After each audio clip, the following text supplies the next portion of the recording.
नमस्कार, मैं सत्यप्रकाश। मेरे चैनल सीक्रेट्स ऑफ हिंदू धर्म में आपका स्वागत है। आज दुनिया में जितने भी धर्म हैं उनमें से केवल हिंदू धर्म ही ऐसा है जो सबसे ज़्यादा उलझा हुआ है, रहस्यों से भरा हुआ है, और उस पर भी सबसे अधिक रहस्य भगवान शिव से जुड़े हुए हैं। कोई उन्हें शेवड़ा कहता है, कोई तांत्रिक कहता है, कोई नशेड़ी कहता है, कोई शमशानवासी कहता है, जबकि ये सारी धारणाएं बिल्कुल गलत हैं। मैं अपने कुछ वीडियो में इन बातों पर प्रकाश डाल चुका हूँ। मैंने एक वीडियो बनाया था जिसमें मैंने ये प्रूव किया था कि शिवलिंग की पूजा क्यों की जाती है। उस वीडियो को देखने के बाद आप स्वयं समझ जाएंगे कि भगवान शिव कोई साधारण देव हैं ही नहीं।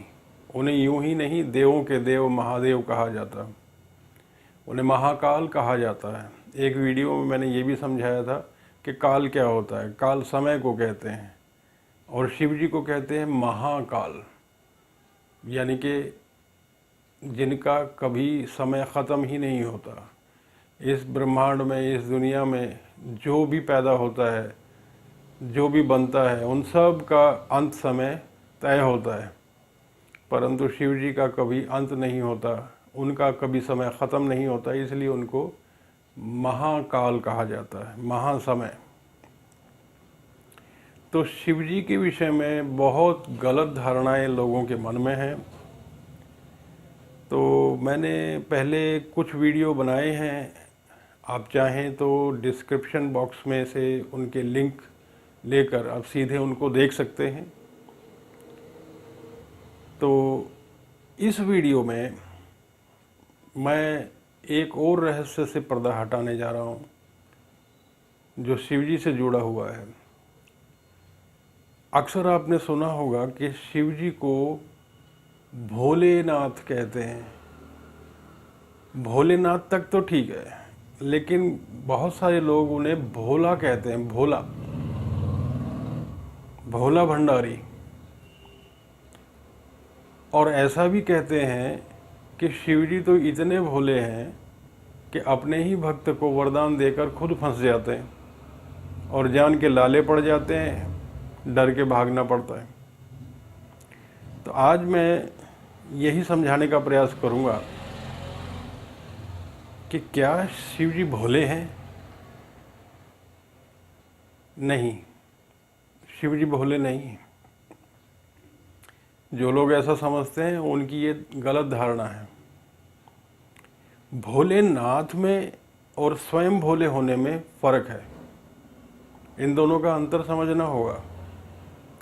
भोलेनाथ का मतलब है कि उन भक्तों के नाथ जो बिल्कुल भोले हैं, सीधे हैं। भोले का अर्थ होता है जिसे दीन दुनिया की ज़्यादा नॉलेज नहीं है, बिल्कुल सीधा है, सरल है, छल कपट रहित है, अहंकार रहित है। ऐसे व्यक्ति को भोला कहते हैं। भगवान शिव ब्रह्मांड के स्वामी, जिनका कभी न अंत होता है न जिनका जन्म होता है, भूत और भविष्य की जानकारी रखने वाले, तो भला वो भोले हो सकते हैं? वो सब जानते हैं। तो एक पुराणों में कहानी आती है भस्मासुर की। कहते हैं कि भस्मासुर को वरदान देकर शिव जी खुद ही फंस गए और फिर उससे बचने के लिए जान बचाकर इधर उधर भागते रहे, छुपते रहे। मैं इसे प्रूव करूंगा कि वो डर कर नहीं भागे थे, बल्कि बात कुछ और थी। भस्मासुर का नाम कुछ और है। उसका नाम भस्मासुर इसलिए पड़ा क्योंकि उसे ऐसा वरदान दिया गया था। उसने भगवान से वरदान मांगा था कि जिसके सर पे हाथ धरे वो भस्म हो जाए। ऐसा विचित्र वरदान उसने मांगा। अब हुआ क्या था कि जैसे इस कहानी को देखिए कि वो व्यक्ति जो भस्मासुर जिसका बाद में नाम पड़ा, वो तप करता है, कठोर तप करता है, और इतना तप करता है कि उसके शरीर में दीमक लग जाती है और लगभग उसका शरीर ख़त्म हो जाता है। तो अगर उसको भगवान वरदान नहीं देते तो लोगों का तपस्या पर से विश्वास उठ जाता, इसलिए वरदान तो देना था। लेकिन शिव जी जानते हैं कि वो एक धूर्त प्राणी है, उसके मन में गलत सोच है, वो समाज का बुरा करने वाला है, परंतु वरदान तो देना है। तो वरदान दिया, और वरदान में उसने मांग लिया कि मैं जिसके सर पे हाथ धरूं वो भस्म हो जाए। जाहिर सी बात है कि उसकी सोच अच्छी तो थी नहीं, वो समाज का कल्याण तो करने वाला था नहीं। अब वरदान दे दिया।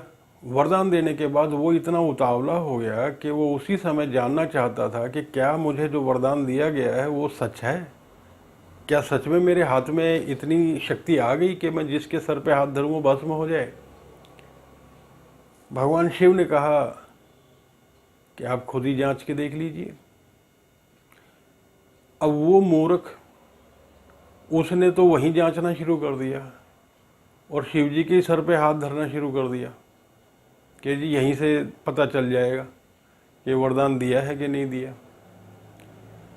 भगवान शिव ने उसका हाथ पकड़ लिया। अब सवाल ये उठता है कि भगवान शिव के दूसरे हाथ में त्रिशूल है, क्या वो मार नहीं सकते थे? वो तो निहत्था है उस समय। लेकिन भगवान शिव ने त्रिशूल नहीं मारा। त्रिशूल की छोड़िए, भगवान शिव के पास माथे पे तीसरा नेत्र है।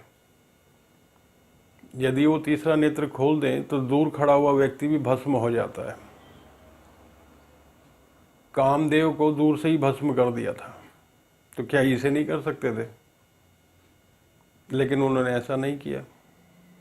चलिए, ड्रामा किया कि वो डर के भाग रहे हैं।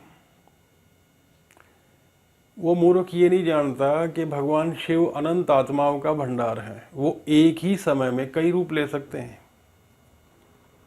अपने एक अंश को दौड़ा दिया उन्होंने और खुद वही वहीं बैठे थे, और वो समझता रहा कि शिव जी उनसे डर के भाग रहे हैं। वो डर के नहीं भाग रहे थे, लेकिन बात कुछ और थी। अब भगवान विष्णु जी आते हैं और शिव जी उनको आदेश देते हैं कि इस मूर्ख को इसकी करनी का उचित दंड दिया जाए। विष्णु जी कहते हैं ऐसा ही होगा। अब सवाल ये उठता है कि क्या विष्णु जी ने उनको मारा? क्योंकि उनके पास तो सुदर्शन चक्र है, सुदर्शन चक्र से दूर से ही मार सकते हैं, पर विष्णु जी ने भी नहीं मारा। क्या आपको आश्चर्य नहीं होता? सर्वशक्तिमान शिव, सर्वशक्तिमान विष्णु जी और एक अदने से व्यक्ति भस्मासुर को वो मार नहीं रहे, बल्कि दोनों ही मूर्ख बनाने पे लगे हुए हैं। शिव जी अभिनय कर रहे हैं डर के भागने का, और विष्णु जी क्या कर रहे हैं? मोहिनी बनकर उसको भरमा रहे हैं। शिव जी डर के इसलिए भागे थे ताकि वो व्यक्ति अहंकार में फूल जाए और भूल जाए सब कुछ कि उसके हाथ में कोई सुपर पावर है। तो उसको मद अहंकार से पूरी तरह भर देने के लिए ऐसा किया था, और वो अहंकार में चूर हो गया। उसे लगा कि वो अब तो वही ब्रह्मांड का स्वामी है, सबसे बड़ा है। शिव जी भी उससे डर के भाग रहे हैं। सोचने समझने की शक्ति उसकी क्षीण हो गई। फिर जब उसने मोहिनी को देखा तब तो वो बिल्कुल ही काममय हो गया। मोहिनी के साथ कामदेव जी वाद्य बजा रहे हैं, और जैसे ही देखा कि वो काम पीड़ित हो गया, कामदेव ने सीधा उसके मन पर प्रहार किया और उसे अपने वश में कर लिया। अब जैसा कामदेव चाहते हैं वो वैसे ही करेगा।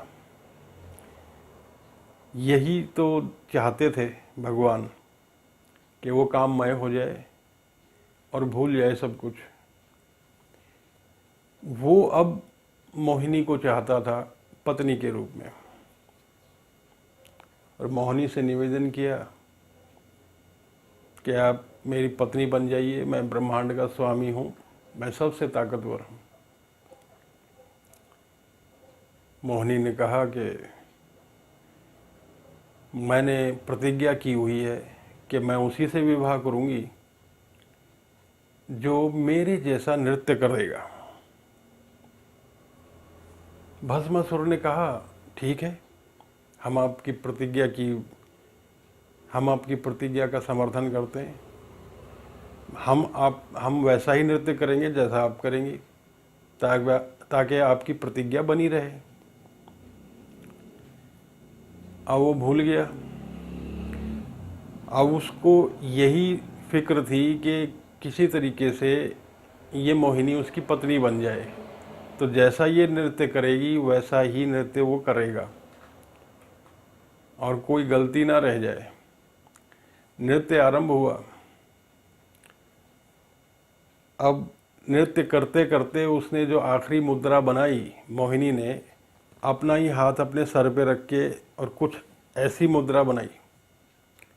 जब उस मूर्ख ने भी ऐसी ही मुद्रा बनाई और वो भस्म हो गया वहीं। वो भस्म होता गया और वहीं राख का ढेर बन गया। अब सवाल जो था कि न शिवजी ने उसे मारा न विष्णु जी ने मारा। क्यों नहीं मारा?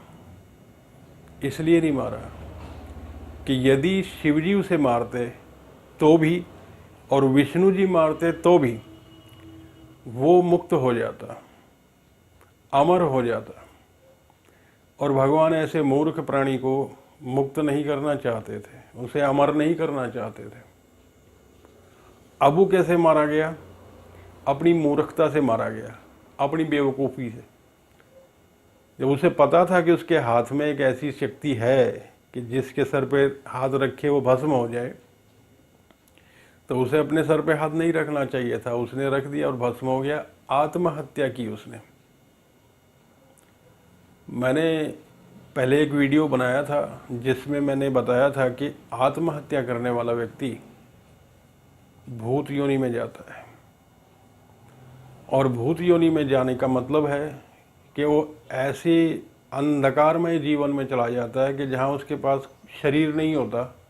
आत्मा की तो कभी मृत्यु होती नहीं है, लेकिन शरीर है नहीं। अब बिना शरीर के वो तब तक भुगतता रहेगा जब तक शिव उस पर कृपा नहीं करेंगे। जिन शिव को मारने के लिए वो आतुर था, अब वही शिव उस पर चाहे तो कृपा कर सकते हैं, नहीं तो वो भूत योनि में पड़ा रहेगा। अब अगर शिव जी चाहते तो उसी के हाथ को उसके सर पे रख सकते थे, लेकिन तो भी वो खुद की मृत्यु नहीं कहलाती उसकी, बल्कि शिवजी द्वारा ही मारा गया कहलाता। इसीलिए शिवजी ने ऐसा अभिनय किया कि वो डर के भाग रहे हैं भाई, ताकि वो इतना पागल हो जाए कि उसे होश ही ना रहे और वो खुद ही गलती करे। तो इसीलिए ऐसा किया था। न विष्णु जी ने मारा न शिव जी ने मारा, खुद अपनी मौत मारा गया और भूत योनि में गया। और शायद हो सकता है कि अभी भी वो भूत योनि में ही पड़ा हो। साधारण लोगों को ऐसा लगा कि शिव जी डर गए, शिव जी तो भोले हैं। भोले नहीं हैं, वो पहले ही जानते थे कि वो मूर्ख है और उसकी मृत्यु कैसे करानी है, उसी के हाथों करानी है, तो वो उन्होंने करा दी। अब सामान्य लोग क्या समझते हैं ये तो उनकी बुद्धि के ऊपर निर्भर करता है, लेकिन शिव जी भोले हैं, ये गलती कभी ना करना। शिव जी भोले नहीं हैं, बल्कि हमें भोले बनना है, अहंकार रहित होना है। अगर हम शिव जी को प्रसन्न करना चाहते हैं तो अपने अंदर से अहंकार, छल कपट ये सब समाप्त करें और बिल्कुल सीधे भोले बन जाएं, क्योंकि भगवान शिव हैं भोले भक्तों के नाथ, भोलेनाथ, स्वयं भोले नहीं हैं। तो यही थी आज की रहस्य की जानकारी। आपको कैसी लगी आप कमेंट अवश्य कीजिए। मेरे अन्य वीडियो डिस्क्रिप्शन बॉक्स में उनके लिंक हैं, आप वहां से देख सकते हैं। और वीडियो देखने के लिए धन्यवाद। नमस्कार।